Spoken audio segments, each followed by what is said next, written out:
사무엘하 9장 1절 다시 한번 볼까요? 시작.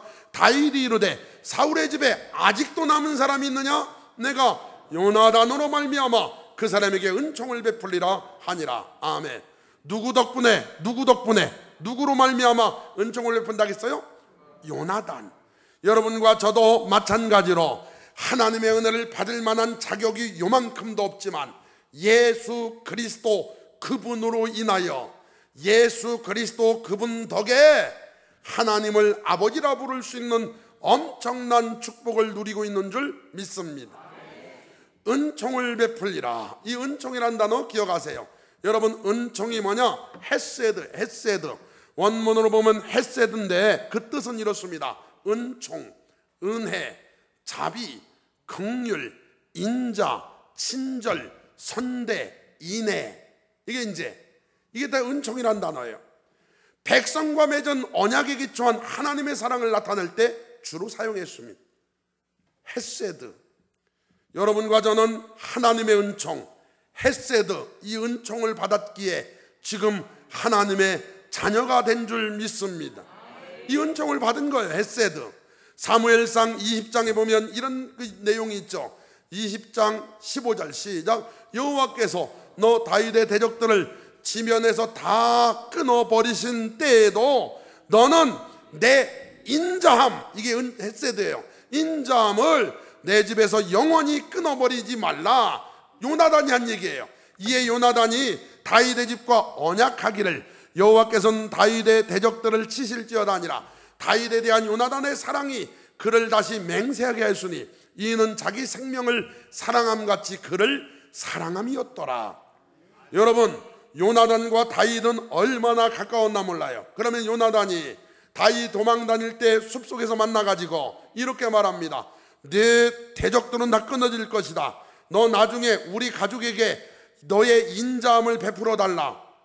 그것을 기억해낸 거예요. 그랬더니 다행히 요나단의 아들 무비보셋, 장애인이지만 생존해서 살게 된 겁니다. 그래서 이게 다윗과 요나단이 만난 장면인데, 여러분 지금 머리에 뭘 쓰고 있는 게 요나단이고, 제 왼쪽에 여러분 오른쪽에 칼 들고 있고 활 들고 있는 건 다윗입니다. 옷도 주고 요나단이 선물을 줘요. 이게 다윗과 요나단 아주 우정이 돈독하죠. 사무엘하 9장 3절 시작. 왕이 이르되 사울의 집에 아직도 남은 사람이 없느냐? 내가 그 사람에게 하나님의 은총을 베풀고자 하노라 하니 시바가 왕께 아뢰되 요나단의 아들 하나가 있는데 다리 저는 자니이다 하니라. 여러분, 그럼에도 불구하고 다윗은 그를 불러들였습니다. 할렐루야. 이것이야말로 하나님의 은총입니다. 그럼에도 불구하고 우리를 사랑하시는 그 사랑, 이거야말로 하나님의 은총입니다. 사무엘하 9장 4절 시작. 왕이 그에게 말하되 그가 어디 있느냐 하니 시바가 왕께 아뢰되 로드발 암멜의 아들 마길의 집에 있나이다 하니라. 다윗 왕이 사람을 보내어 로드발 암멜의 아들 마길의 집에서 그를 데려오니 사울의 손자 요나단의 아들 무비보셋이 다윗에게 나와 그 앞에 엎드려 절하매 다윗이 이르되 무비보셋이여 하니 그가 이르기를 보소서 당신의 총인이이다. 드디어 여러분, 무비보셋과 다윗이 만납니다. 여러분, 우리는 지금 그냥 읽었지만 여러분과 제가 다윗이고 무비보셋이라고 생각해 봐요. 수십 년 만에 불렀어요. 찾아내 가지고 데리고 와라. 데리고 왔어요. 무비보셋의 심정이 어떨까요? 거기 올 때 그냥 좋아서 오겠습니까? 그래서 이렇게 말합니다. 여러분, 이 마길이라는 사람부터 알고 넘어갑시다. 이 마길은 사무엘하 17장에도 등장하는데요, 이 사람은 나중에 지금 무비보셋도 도왔지만 다윗이 압살롬이라는 아들한테 쫓겨다닐 때도 도와주는 사람이 돼. 이 사람은 선을 베풀어요. 그리고 나서 여러분 사무엘하 9장 7절 봐요. 시작. 다윗이 그에게 이르되 무서워하지 말라. 그가 누구냐면 무비보셋이. 무비보셋아, 너 무서워하지 마라. 이 소리가 뭐요? 무비보셋이 덜덜덜덜 떨면서 나는 이제 죽었구나. 나는 이제 끝났구나. 세상 말대로 내 인생은 끝났구나. 그런데 봐요, 내가 반드시 내 아버지 요나단으로 말미암아 내게 은총을 베풀리라. 어떤 은총입니까?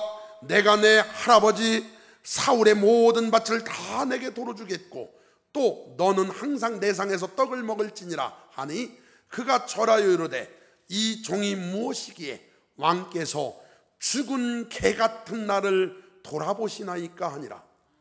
여러분, 그가 자기 인생을 평하기를 죽은 개 같은 나, 죽은 개 같은 나. 누군가를 비교할 때 개로 비교하면 얼마나 기분이 상합니까? 그런데 스스로 나는 죽은 개 같다. 죽은 개 같다. 개도 산개도 아니고 죽은 개 같다. 이것은 본인이 본인 인생을 적절하게 표현한 거예요.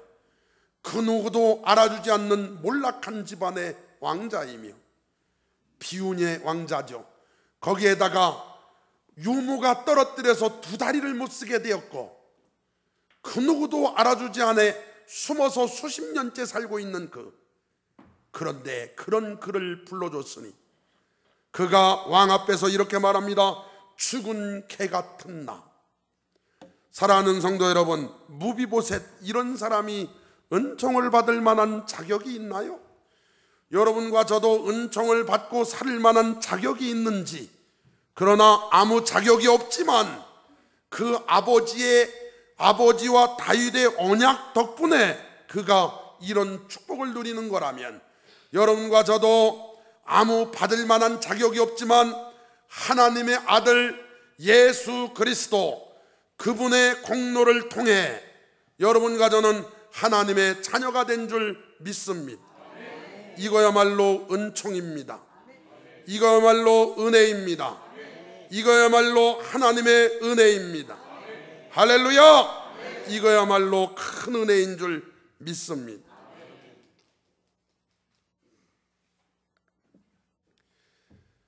죽은 개 같은 나. 여러분, 거기서 끝나지 않고 봐요. 사무엘하 9장 9절 시작. 왕이 사울의 시종 시바를 불러 그에게 이르되 사울과 그의 온 집에 속한 것은 내가 다 내 주인의 아들에게 주었노니 너와 내 아들들과 내 종들은 그를 위하여 땅을 갈고 거두어 내 주인의 아들에게 양식을 내주어 먹게 하라. 그러나 내 주인의 아들 무비보셋은 항상 내 상에서 떡을 먹으리라 하니라. 시바는 아들이 15명이요 종이 20명이라. 이거 기억해둬요. 여러분, 시바는 아들이 몇 명이라고요? 15명, 종이 20명. 무비보셋은 항상 내 상에서 먹으리라 그랬는데 여러분 봐요. 시바가 왕께 아뢰되 내 주 왕께서 모든 일을 종에게 명령하신 대로 종이 준행하겠나이다 하니라. 무비보셋은 왕자 중 하나처럼 왕의 상에서 먹으니라. 무비보셋에게 어린 아들 하나가 있으니 이름은 미가더라. 여러분, 왜 안 써도 될 글들을 써놨을까요? 시바에게 아들 15명 있다는 건 무슨 필요가 있다고 써놓습니까? 그리고 무비보셋에게 아들 하나가 있는 건 뭘로 써놨을까요? 그것은 왜 써놨냐면 이 무비보셋의 인생이 종이었던 사람만도 못하게 살았다는 걸 의미하는 거예요. 무비보셋의 인생은 종보다도 못한 인생이었습니다. 그는 말로도 할 수 없는 영광스러운 집안에서 태어났지만 가문의 몰락, 부모님의 죽음, 쫓기는 신세, 두 발을 저는 장애인, 철저하게 낮아지고 또 낮아지고 또 낮아진 사람이었습니다. 그런데 이런 사람에게 하나님의 은총이 임하니 그의 신분은 왕자의 신분처럼 회복되고 하나님께서 그를 재산을 많게 해주시고 다시 일으켜 주시는 줄 믿습니다. 이게 우리의 모습과 너무나 흡사하지 않습니까? 여러분, 은총을 입은 무비보셋, 첫 번째 왕자 예우를 받았죠. 무비보셋이요, 그럼 이름을 불러줬죠. 여러분, 히브리적인 해석에 의하면 이름 불러준 건 상당한 좋게 해석하면은 호의를 베풀어 준 거예요. 삭개오야 삭개오야, 무비보셋아. 아주 좋은 겁니다. 그래가지고 지금 무비보셋이 다윗과 함께 나왔는데 두 다리 목다리 하고 나왔죠. 참 이거 영광스러운 장면이죠. 두 번째, 왕과 함께 식사합니다. 여러분, 왕과 함께 식사하는 게 쉽지 않죠. 엄청난 신분 상승이에요. 야, 이거 어찌 이런 축복이, 이런 엄청난 축복이. 이건요, 하나님의 은총이 아니면 설명이 불가합니다. 사무엘하 9장 7절, 다윗이 그에게 이르되 무서워하지 말라. 내가 반드시 내 아버지 요나단으로 말미암아 내게 은총을 베풀리라. 내가 내 할아버지 사울의 모든 밭을 다 내게 도로 주겠고. 시작. 너는 항상 내 상에서 떡을 먹을지니라 하니. 거기 봐요. 항상 먹으래. 항상. 이 소리가 뭐요? 아침 점심 저녁 다 먹고 오늘 내일 모레 계속 먹고. 여러분, 이건요 엄청난 거요. 어쩌다 한번 밥 사줄 수 있거든요. 어쩌다 한번 밥 사줄 수 있죠. 야, 언제 와서 밥 먹자 해? 한번 와? 이럴 수 있어요. 그런데 항상 자가 붙어 있는 건 하나님의 은총이 아니면 불가능해. 이것은 하나님의 은총이 분명합니다. 하나님의 사랑, 하나님의 은혜. 오늘 여러분, 우리를 그렇게 사랑하시는 줄 믿습니다. 얼마나 감사해요. 이 총이 무엇이기. 오늘 우리가 깨달아야 될 건 이런 거죠. 이 종이 무엇이기에 나 같은 자를 하나님의 자녀 삼으시고. 할렐루야. 여러분, 세 번째, 잃은 재산을 회복했어요. 참 감사하죠.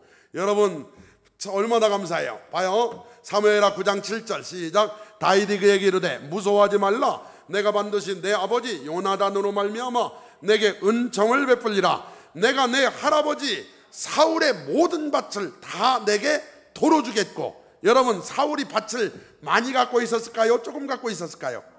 많이. 어떻게 알아요? 왕이었으니까. 할렐루야. 야, 갑자기 부자 됐어요. 갑자기 부자 됐어. 그리고 참 감사해. 다 주겠다. 다 주겠다. 은혜죠.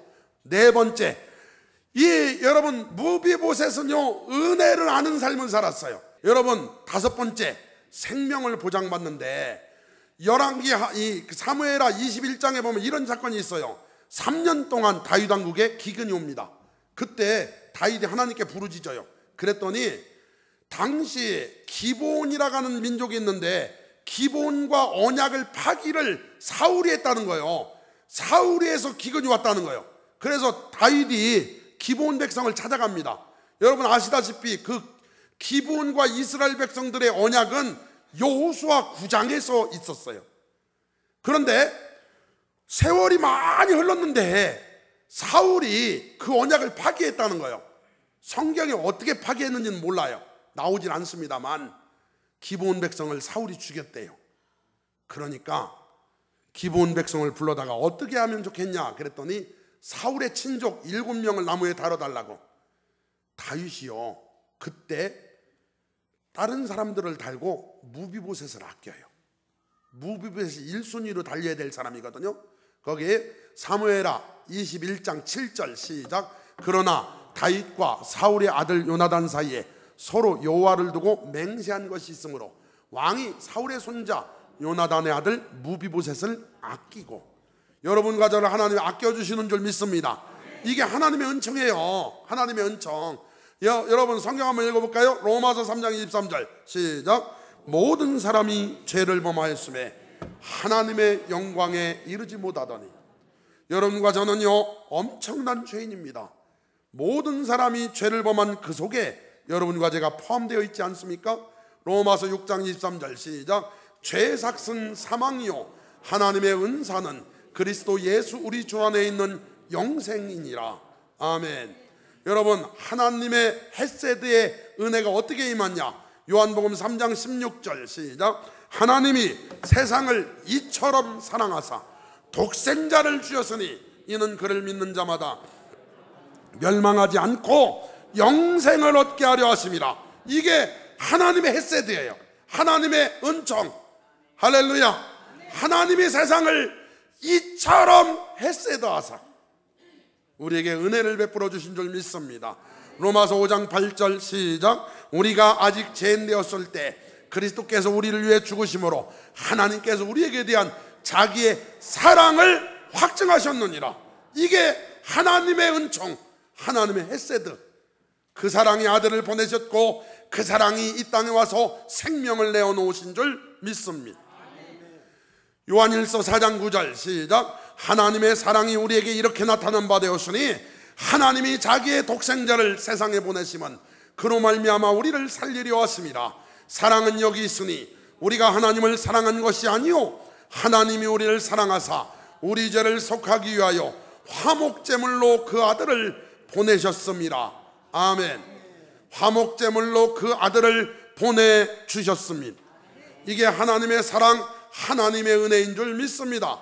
로마서 8장 15절 시작. 너희는 다시 무수하는 종의 영을 받지 아니하고 양자의 영을 받았으므로 우리가 아빠, 아버지라고 부르짖느니라. 성령이 친히 우리의 영과 더불어 우리가 하나님의 자녀인 것을 증언하시나니 자녀이면 또한 상속자 곧 하나님의 상속자요 그리스도와 함께한 상속자니 우리가 그와 함께 영광을 받기 위하여 고난도 함께 받아야 할 것이니라.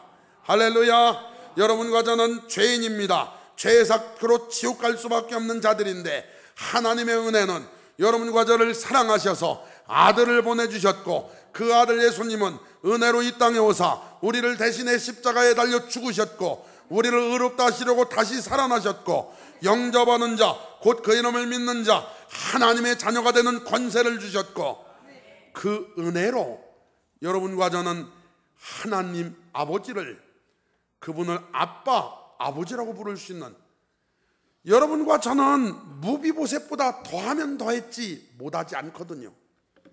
에덴 동산에서 그 좋은 환경에서 보시기에 심히 좋았었는데 타락해가지고 그 왕자의 신분을 잃어버렸던 무비보셋처럼 타락해가지고 죄 속에서 뒹굴며 토한 걸 도로 먹던 개처럼 우리가 살고 있었지 않습니까? 그런데 하나님의 은혜로 우리를 거듭나게 하사 하나님 자녀 삼아주신 줄 믿습니다. 그러므로 봐요, 하나님의 은총을 베풀어야 되는데 어떻게 베풀까? 요한일서 4장 11절입니다. 시작. 사랑하는 자들아, 하나님이 이같이 우리를 사랑하셨은즉 우리도 서로 사랑하는 것이 마땅하도다. 어느 때나 하나님을 본 사람이 없으되 만일 우리가 서로 사랑하면 하나님이 우리 안에 거하시고 그의 사랑이 우리 안에 온전히 이루어지느니라. 서로 사랑합시다. 하나님의 사랑으로 사랑합시다. 하나님의 은총을 베풉시다. 옆에 분 손을 꼭 잡고 예수님의 사랑으로 집사님을 사랑합니다. 에베소서 4장 32절 시작. 서로 친절하게 하며 불쌍히 여기며 서로 용서하기를 하나님이 그리스도 안에서 너희를 용서하심과 같이 하라. 하나님의 은총을 베푸시길 바랍니다. 예수 믿는 증거가 뭐예요? 먼저 손 내밀어야지. 내 안에 성령께서 역사하시는데 어떻게 가만히 있을 수가 있습니까? 어떻게 말씀이 나를 이겨야지 내 고집이 나를 이기며, 어떻게 하나님이 나를 이겨야지 어떻게 내가 하나님 말씀을 이기고 살고 있습니까? 지난주 이기라 가니까 엉뚱한 걸 이기고 살고 있다면 오늘 다 그 부분은 치시고 말씀이 내 인생을 주장하는 축복이 임하기를 바랍니다. 서로 친절하며 불쌍히 여기며 서로 용서하기를 하나님이 그리스도 안에서 너희를 용서하심과 같이 하라. 용서라고 하는 것은 여러분 감정이 아니라 의지입니다. 용서는 감정이 아니라 의지다. 시작. 마음에 용서해야지라고 맘 먹으시길 바랍니다. 하나님께서 감정은 5년 가고 10년 가더라도 용서할 수 있는 힘을 주십니다. 용서는 감정이 아니에요. 의지요. 꼭 기억하세요. 할렐루야. 여러분, 리이젤이라고 하는 소녀 이야기 좀 합니다. 이 소녀는 신앙생활을 잘하고 있었습니다. 어느 날 길거리에서 강제로 성폭행을 당합니다. 너무나 억울하죠. 곱게 간직해서 예쁘게 시집가려고 했던 건데 강제로 추행을 당했으니 얼마나 억울한지. 그런데 뜻밖에도 임신이 됐습니다. 신앙 양심상 낙태는 못하고 눈물로 그 아이를 낳는데 딸이었습니다. 그 아이를 입양시키고 이 여인 리젤은 우여곡절 속에 신학 공부를 하고 목사님이 됩니다. 세월이 26년 세월이 흘렀습니다. 그렇지만 그 마음속에는 항상 그 사람의 얼굴을 떠오르며 분노가 있었고, 그때는 뒤를 돌아보기도 싫을 만큼 치를 떠는 순간이었습니다. 목사를 하면서도 항상 마음 한구석에는 아픔이 있었습니다. 26년쯤 됐을 때 전화 한 통을 받습니다. 양부모에게 입양된 딸이었어요. 친부모가 보고 싶어가지고 수소문 끝에 찾고 또 찾아서 드디어 찾아내서 전화가 온 거였습니다. 이런 전화를 합니다. 엄마, 훌륭한 양부모를 만났어요. 대학을 졸업하고 좋은 남자도 만나 결혼해 딸도 낳았어요. 그 전화를 받은 리젤은 마음이 하나도 기쁘지 않았습니다. 오히려 26년 전 그 아픔이 생각나서 마음속에서 분노가, 상처가 막 그 맑은 물을 뒤집어 놓는 것처럼 다시 일어났습니다. 그 연이어 이 한 번도 얼굴을 본 적이 없는 딸이 이렇게 말합니다. 엄마, 그 어려운 상황에서도 낙태시키지 않은 것을 감사해요.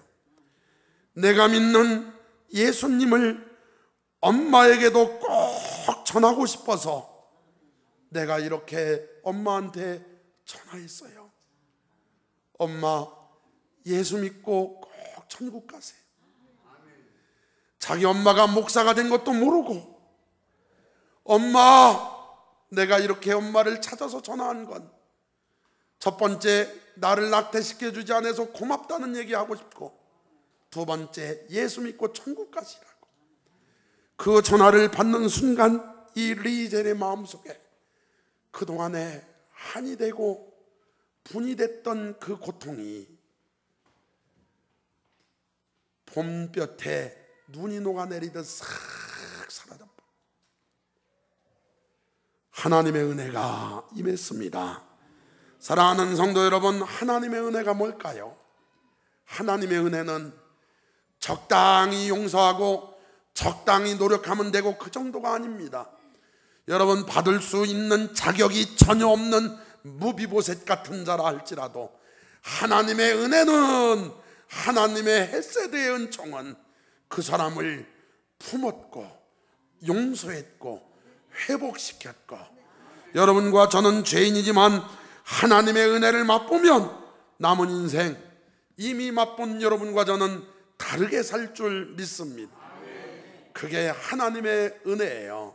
사랑하는 성도 여러분, 우리가 어떻게 살아야 될까요? 로마서 12장 18절 시작. 할 수 있거든 너희로서는 모든 사람과 더불어 화목하라. 내 사랑하는 자들아, 너희가 친히 원수를 갚지 말고 하나님의 진노하심에 맡기라. 기록되었으되 원수 갚는 것이 내게 있으니 내가 갚으리라고 주께서 말씀하시니라. 내 원수가 줄이거든 먹이고 목마르거든 마시게 하라. 그리함으로 네가 숯불을 그 머리에 쌓아놓으리라. 악에게 지지 말고 선으로 악을 이겨라. 할렐루야. 여러분, 하나님의 크신 은총을 받은 저와 여러분, 이제 어떻게 살아야 될까요? 이제 다윗이 말한 것처럼 내가 하나님의 은총을 베풀리라. 여러분, 지금부터 하나님의 은총을 베풉시다. 여러분, 받을 만한 자격 없는 자들, 내 주변에 있는 미운 자들, 싫은 자들, 죽이고 싶을 만큼 미운 자들, 그런 자라 할지라도 내가 받은 그 은혜, 그 은혜로 그들을 위해 기도해 주시고 그들을 섬길 때 교회가 교회다워지고 세상이 얼마나 밝아질까요? 그런 삶의 주인공들 다 되시기를 주님의 이름으로 축복합니다.